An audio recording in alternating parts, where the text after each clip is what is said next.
Okay, so let's continue with the third example. So here we have an array of type integer. Our array is named code with 5 elements, 2, 5, 1, 3, and 3. And we have two pointer variables of type pointer to int, so q1 and q2. So q1 here is assigned the base address of array code, which means that q1 will have the address of the first element of your array code. And q2 here contains null because it doesn't point to anything yet. Then in this line of statement, q1 is added by 4, which means that we will just add 4 offsets from the original position of q1. So if q1 is pointing at the first element, so we will add 4, then get the address of the fifth cell and store that address in q2. Okay, so the while condition here is an example of comparing pointers using a relational operator. So what we are comparing here are the addresses stored in q1 and in q2. So if the address stored in q1 is less than the address stored in q2, the condition becomes true. Therefore, we increment q1 by 1 offset and decrement q2 by another 1 offset. So if the condition becomes false, the loop terminates, and then we display the value pointed by q1 and the value pointed by q2. So to demonstrate that, it will look like this.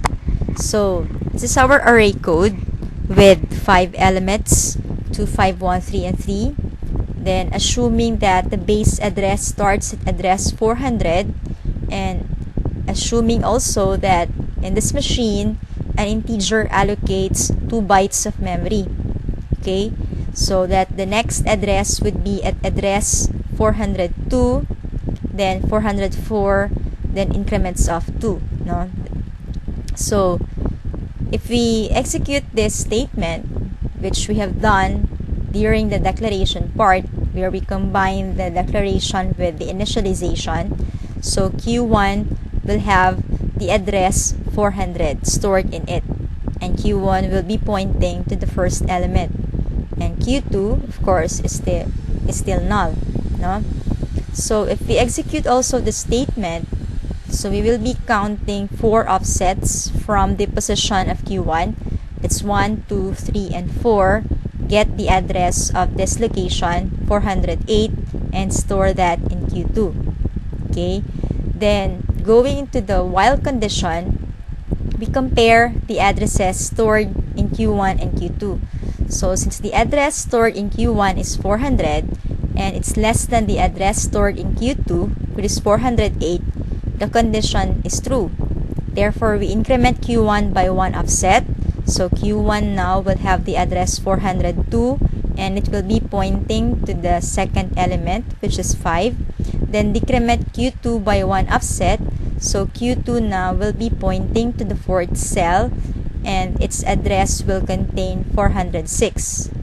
Then, since it's a loop, we go back to the condition, compare again their addresses, and since the condition is still true because 402 is less than 406, we will again increment q1 by 1 offset, so and decrement q2 by another 1 offset. So in this case, q1 and q2 will now have the same addresses, 404, and will be pointing to the same element, which is 1. So the next time it goes to test the condition becomes false, and when the printf statement is executed, it will display the same value, which is 1 for q1 and 1 for q2 using the dereferencing operator.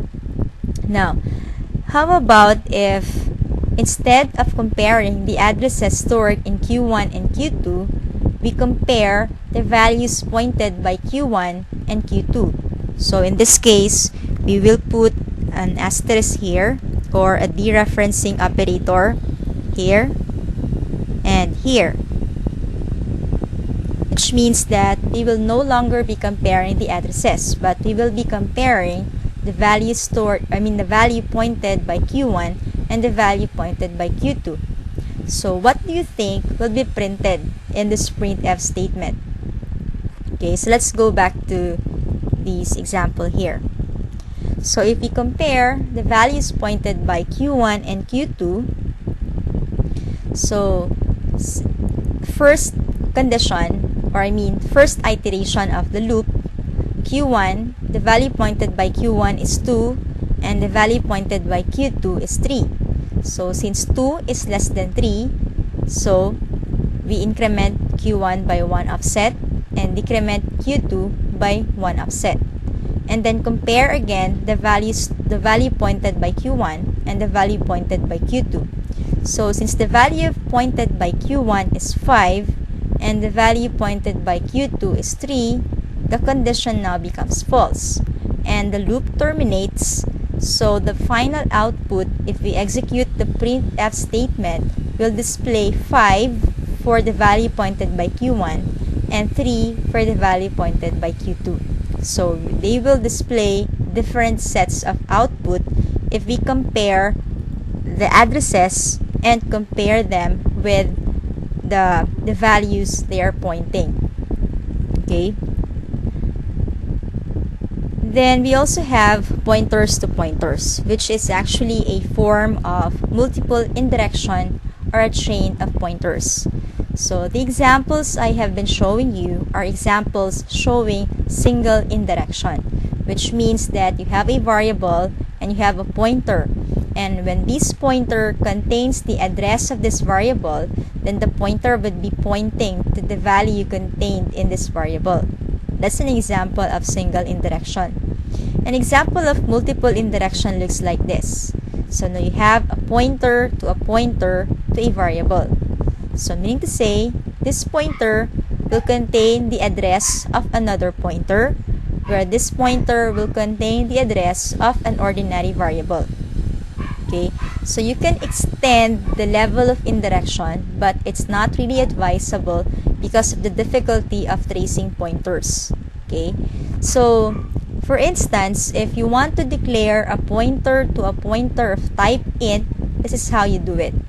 So you just put 2 asterisks prior to the pointer variable name, meaning to say that PTR here is not just a simple pointer variable, but it's a pointer to a pointer, meaning to say that the address that can be assigned to PTR here would be addresses of variables whose type is also a pointer to int. Okay, you cannot assign an address of variables of type int. It should be variables of type pointer to int. Okay, so when we say level of indirection, it simply refers to the number of arrows to follow to access the data, or the number of asterisks attached to the variable to reference the value to which it points.